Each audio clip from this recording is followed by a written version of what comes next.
Hands down. Hands down. Hands down shit, you know what I mean? What's up, my G? Hands Down Sports. Thank you for tuning in. This is Starting Lineup Podcast, baby. And today I'm going to be dedicating this video to a former Boston Red Sox, because the Red Sox made the playoffs this year on a walk-off hit, last night. So, of course, this is one of my favorite Red Sox players. He did play for the Yankees, where he did get the opportunity to win a championship. And then he went to the Tampa Bay Rays when they started a franchise, and he ended up hitting his 3,000th hit over there, knowing that this man was going to get to that, status at one point in his career, because he was a great hitter, man. Great third baseman, Hall of Famer, Wade Boggs. Now I got two cards back to back on there. I know it's a little hard to see because of my camera trying to adjust, you know what I mean? But that's what we're dedicating this to. So of course I'm going to be talking about my FanDuels, baseball and NFL FanDuels that I made. Of course you heard me talk about the MVP race, so I'm going to talk about the National League MVP race. Is it Ohtani only, or is someone, challenging it like how it is in the American League? And then we'll go into my favorite game of the week, which of course is the Ravens against the Chiefs, who have the same record at this particular point in the NFL season. Week 4, baby, coming up. So stay tuned. The same like, subscribe, and all that good you know what I mean? I got you, my G. Now today I did another FanDuel for the MLB, baseball stuff. And this is going to be my team. I'm going to show it right here. But at the same time, I don't know what's going to happen. The games are for the 7 o'clock, and forward. So I'm going to go with Strider, Atlanta pitcher. Perez, if he plays, because I have him in the gray right now for Kansas City. If he doesn't play, I might have to, get somebody else, of course. Arise from San Diego. Marte, but not the Dominican Marte. Actually, I don't even know if this dude is Dominican. He looks African American to me, but I'm going to go with Noelvi Marte. He has to be Dominican. With that name, he's Dominican. I don't even know. I never even heard of him before. Anyways, De La Cruz, that's my guy. Sucks that he didn't do no 30-30 this year, but he'll get there one day. Watch. Let me see. Acuna Jr. Let me see here. Alexander, Blaze Alexander. I had to go with the name because that's my guy now. And then Gavin Holy Sheets from San Diego. He might have a good game today. And then my guy, Joe Adell, who hit a home run when I went to see the Angels against the Mariners in California this year. So that's my guy. He's going to hit another couple of home runs for me tonight. So those are my dudes. We'll see if that pans out for me, because everybody except Adele and Perez are basically in the gray right now. So FanDuel, the first place dogs. $4,000. You know what I mean? Shit, that's nice, my J. Hands Down Sports, baby. So let's get into MLB. Now, the National League MVP race. I'm not sure who's going to win. I know that the Dodgers have put Ohtani to start making some pitches, get some innings in. They might use him in the rotation in the playoffs as a reliever, maybe a closer or something. I don't know. But when it comes to the offensive stats, because the other guys, they don't pitch, first basemen, outfielders, stuff like that. So when I'm looking at the batting average, these guys that I'm going to mention, these 4 guys that I think have the potential of winning the MVP, they're not in the top 10 in batting average. I mean, only Ohtani is the top 15. He's batting 279 at this moment. But, you know, Ohtani, Scherzer, Alonso, and Soto. Those are the guys that I think have an opportunity to win, because look at this. Now, Scherzer is number 1 in home runs and RBIs. Batting average, trash. Alonso, you know what I mean, from the Mets, he's number 2 in RBIs, number 4 in home runs. Batting average, trash. Soto, right fielder for the Mets, 4th in RBIs, 3rd in home runs. Batting average, trash. And then Ohtani is number 2 in home runs and tied for 5th in RBIs. Batting average, trash. You know what I mean? Because you know my floor is 285. So they're not even close to that shit. I mean, Ohtani is, but everybody else, you know, I'm not looking at hits. I'm not looking at OPSs and, you know, WAR and all this other stuff. I'm just basically looking at 2 major categories that are in the MVP. That's home runs and RBIs. You know what I mean? And all these guys are very close to each other. They're basically top 5 in all this stuff. But then the batting average is weak.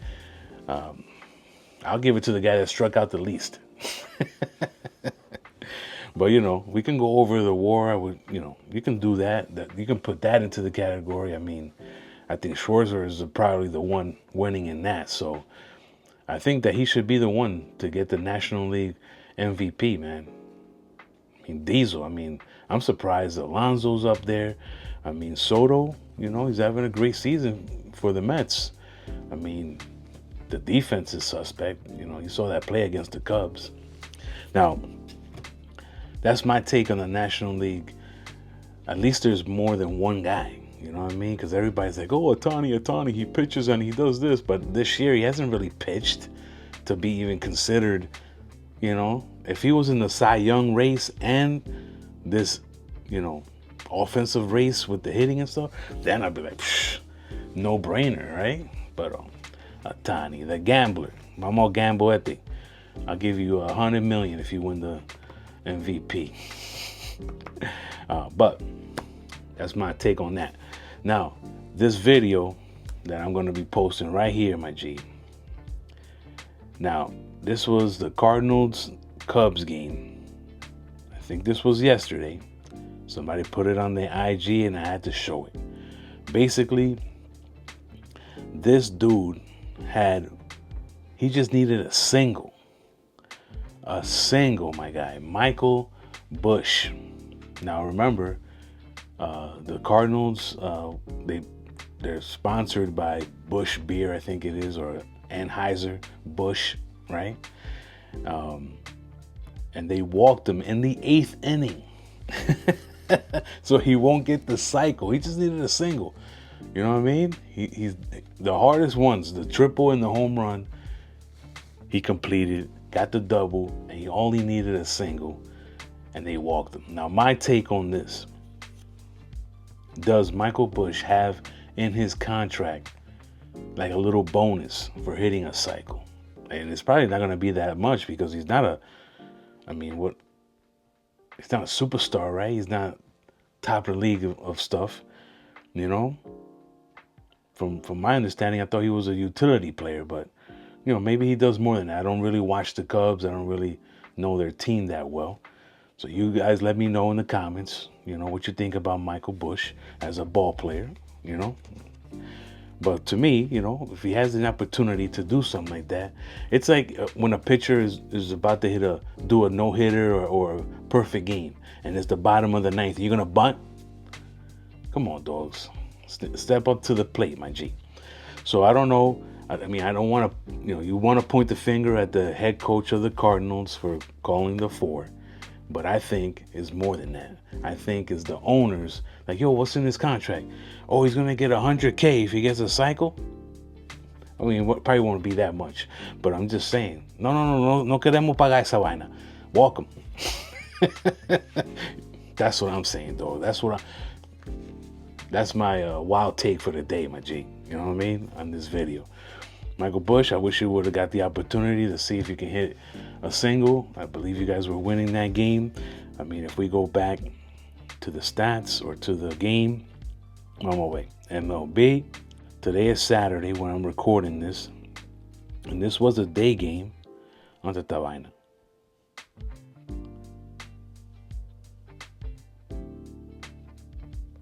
All right, so Cubs and Cards, it was 7-3. Let's see here. Michael Bush shows off the speed for a triple. Yeah, this is the game right here. It was today, Saturday, early game. You know what I'm saying? My G. Ustedes son unos hijo de puta, loco. 4 for 4. 2 runs, 2 home runs, and 4 RBIs, right? So he homered to right. Then he doubled. Then he homered again. Then he tripled. This is his 5th at bat. Come on, babe. I know the guy's on fire right now. I mean, what was the score at that time? Because esta gente loco, you just want to punch him in the face, dogs. You know what I mean? I don't mean to get all violent and all. But loco, go ahead though. Let's see. So it was 3-5. Bottom of the 8th. I mean, they ended up scoring 2 runs, but to make it 7-3, Cardinals. That was Bush League. That was Bush League, Doc. So what was the conversation after the game with Michael Bush on that one, dogs? That was horrible, B.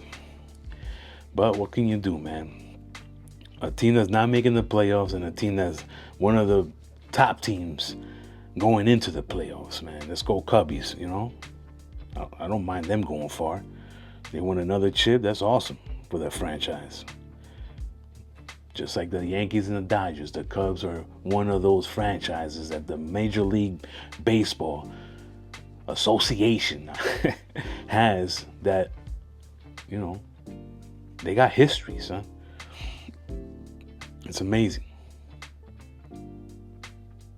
Mad respect, you know what I mean? You know how it is. Now, let's see.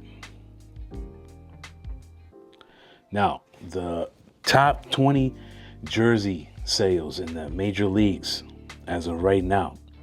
This is from MLB on Fox, Instagram, Fox Sports. Now, of course, number 1, Shohei Ohtani, because we all like to gamble, son. So I'm buying his jersey too next year. Aaron Judge, to me, the best player in the major leagues. Straight up and down. And coming from, I'm not a Yankee fan like that, dogs. I'm just a baseball fan. Aaron Judge, the best.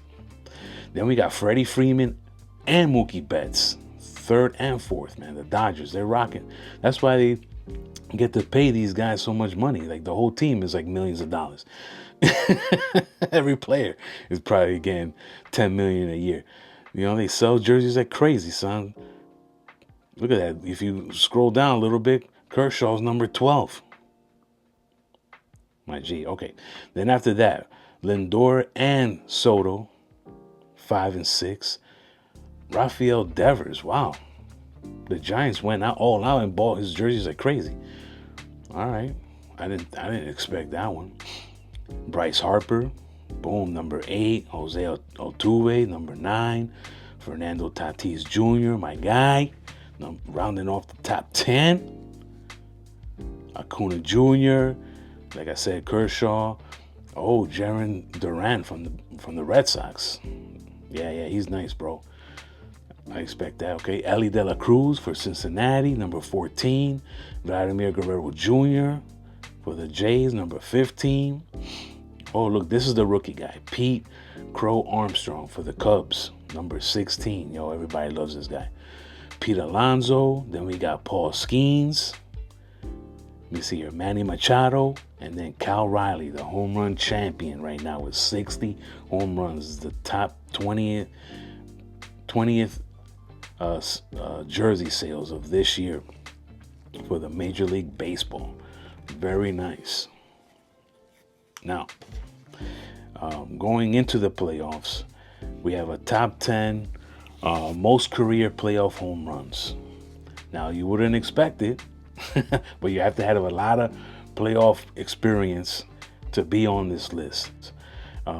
Fox Sports, MLB on Fox Instagram posted this right here, so go look at my number one is Jose Altuve. Let that sink in, dogs. El Chiquito, out of all these guys, has the most home runs. You know what I mean? Remember, we couldn't take off the jersey. Don't take off the jersey. All right, number two, a dude that'd be hitting bombs all the time, Kyle Schwarber.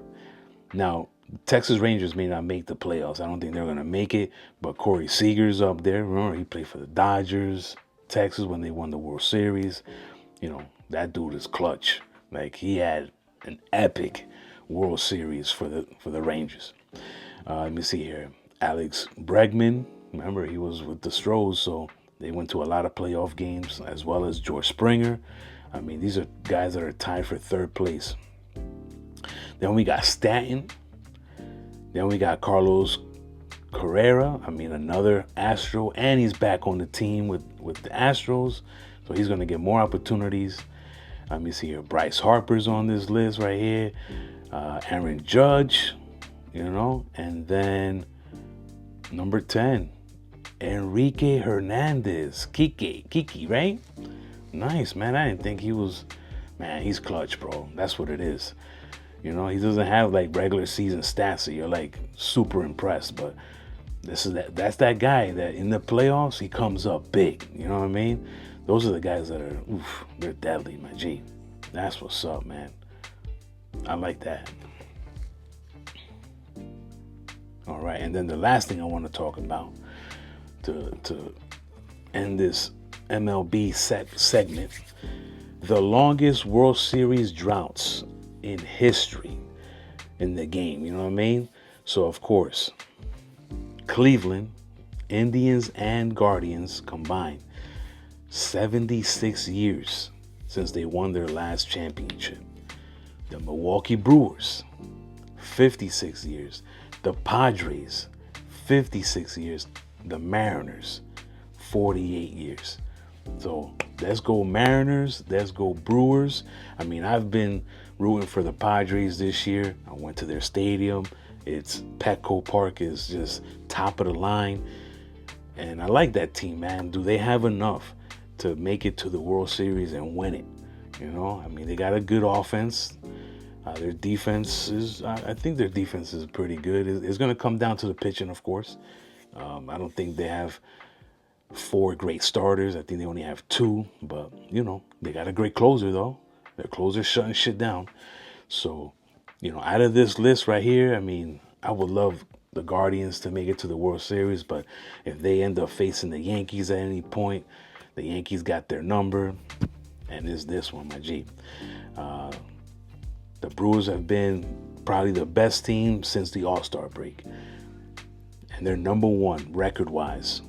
And they're complete, man. They got defense, offense, pitching, closing, relief.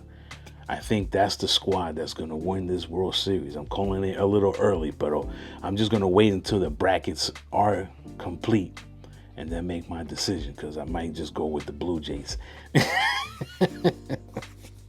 You know? The Mariners, I've been rooting for the Mariners for a while to be like, yo, man, I just want to, this franchise hasn't even made it to the World Series, my G. The Padres, they made it to the World Series like, you know, Tony Gwynn days. The Brewers, 56 years ago, I mean, I don't know, son. When's the last time they made it to the World Series? I can't recall. And then the Indians, they lost to the Marlins. That classic 7-game World Series, dog. My J. I didn't think the Marlins were going to win that one, but anyways, I'm rooting for the 3. I'm rooting for these 4 teams, man. You know what I mean? We already had the Dodgers win a whole bunch. We had the Yankees win 1 million already. You know, siempre la misma vaina, loco. Let's switch it up, MLB. You know what I'm saying? We can't be the same, like, you know, like the NFL and the NBA. Siempre lo mismo, maldito equipo ganando champs, you know, campeonato.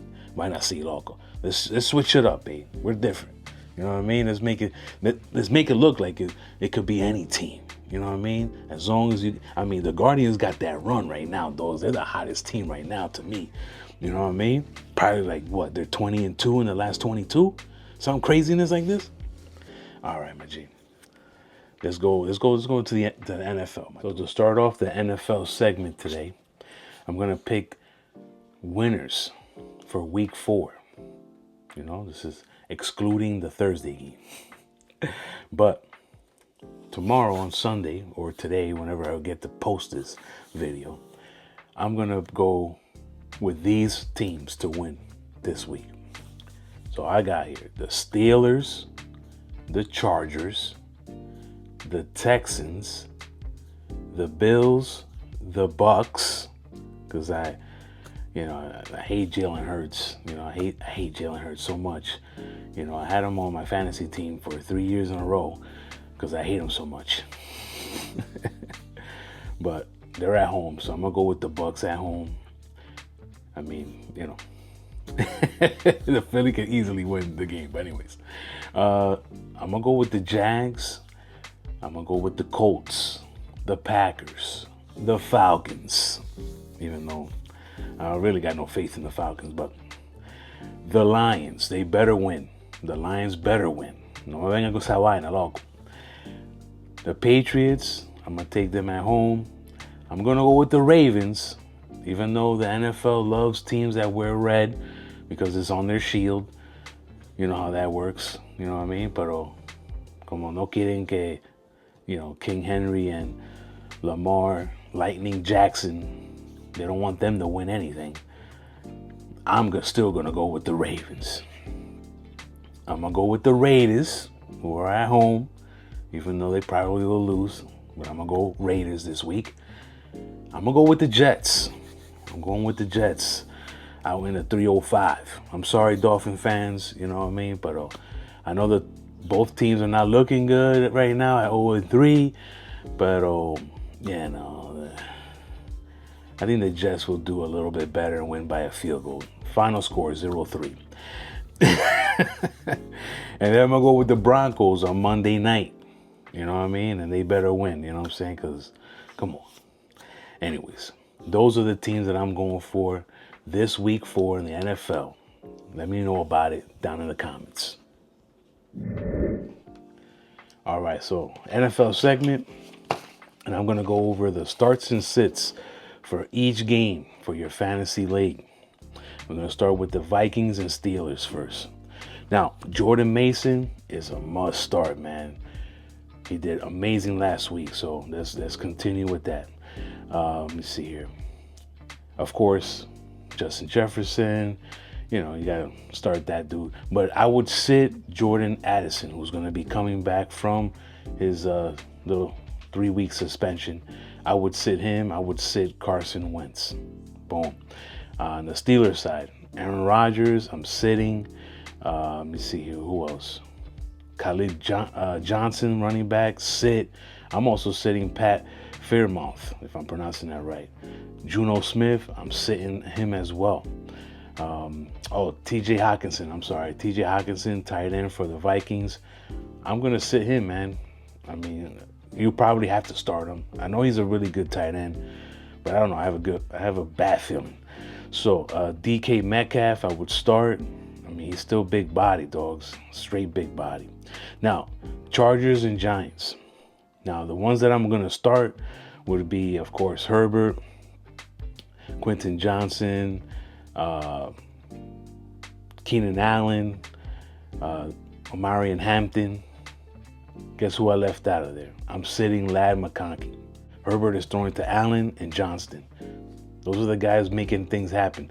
Now, it's not like he's not passing it to Ladd at all. He is passing it to them, but it's just a little bit, the production is not there yet. So, boom. Now, for the Giants, you got to start Neighbors, and you got to start Scatterboo. Got to start that dude, man, for real. Now, I would sit, of course, Russell Wilson, because he's not going to start. Singletary, and no va a say nada. Wan'Dale Robinson, I would sit this week. And Slayton, he didn't do nothing. But Robinson can do something, but I'm going to sit him this week. It's all about Neighbors and Scabudo on the Giants. Those are the guys that I would start over all the rest. All right, so now let's go here to all my notes. All right, so Titans and Texans. For the Texans, I'm sitting Chubb, Stroud, Higgins, Christian Kirk, Noel, Schultz. I'm sitting all those guys, man. I'm only starting Woody Marks, you know what I mean? Because he's a good flex. And of course, Nico Collins, because, you know, even though I'm sitting Stroud, but Nico Collins can catch 4 catches and get 125 yards on you. For the Titans, Cam Ward, I'm going to sit. And I'm going to sit Calvin Ridley too, man. I don't got no faith in him. But the guys that I will start would be Pollard and the rookie Ayamanor. Hopefully I'm pronouncing that right. But those are the guys that I will start on that side. For the Saints and the Bills. Now the Saints, the only guys you're going to start would be Kamara, Olave, and Jawan Johnson. And Olave is a coin toss. I mean, even Kamara might struggle because they're playing the Bills in Buffalo. But you never know, man. Kamara is that guy. You know, he's that guy. Now, the Bills, you're going to pretty much start almost everybody. Josh Allen, Cook, let me see here, Shakir, Kincaid. I would start those guys. But Keon Coleman, I would sit. I wouldn't even bother with that dude right now. You know, but anything could happen, of course. You know how it is. You got Josh Allen back there, my dude. Now, Eagles and Bucks, of course. Jalen Hurts, A.J. Brown, Devontae Smith, Barkley, starting. Automatic, never take him out of the lineup. You know what I mean? If you want to flip a coin for their tight end, como se llama este loco, I'll take a chance on him, but I'm not too fond of him right now. On the Bucs side, Mayfield, I'm starting. Ibuka, I'm even starting Otten, man, because I'm gonna sit Godwin. He just came back from his injury. This is his first game of the season. I'm gonna sit him. I mean, he might do something, but I got more faith in Otten, who's a tight end who's been playing but not producing much because he's not getting the ball. But I would sit Godwin. Let's go to the Jaguars and the 49ers. On the Jag side, I'm sitting T-Law. I'm sitting Brian Thomas Jr. Let me see here. I'm going to start ETN, Tootin, and Strange at tight end. That's the guy. And Parker Washington. I'm going to start Parker Washington over BTJ. So think about that one, my dude.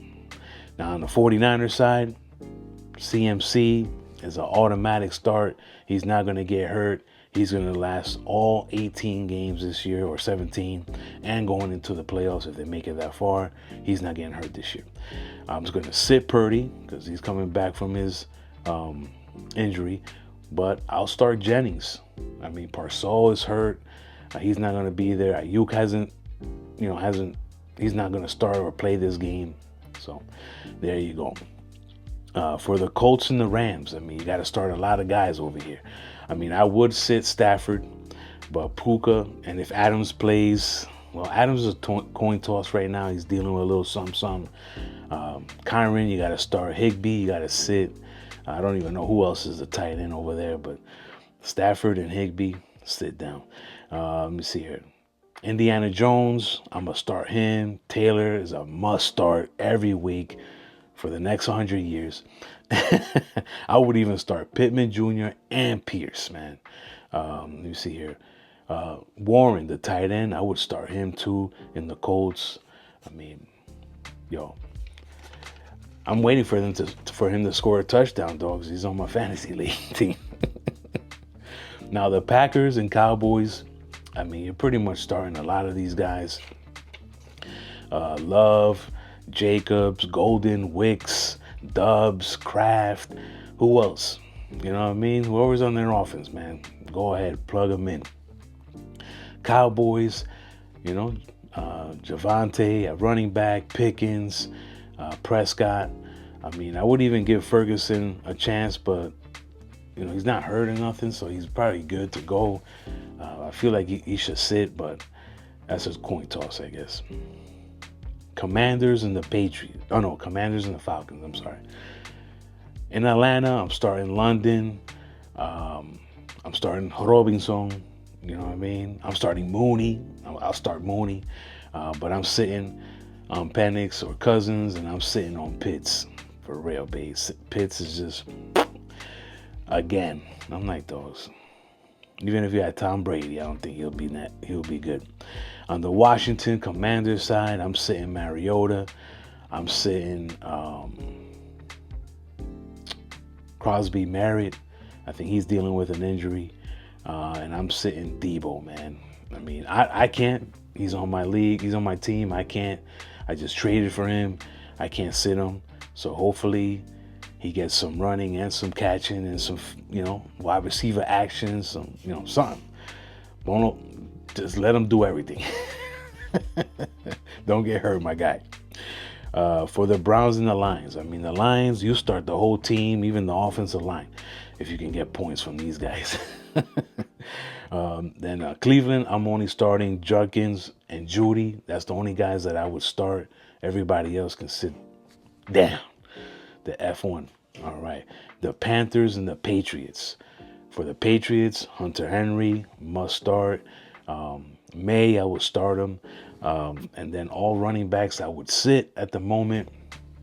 I mean, Hendy, one of these games he's going to blow up and you're going to be like, I told you, man, you should never sit him. But right now, it doesn't look too good for him. And then Carolina,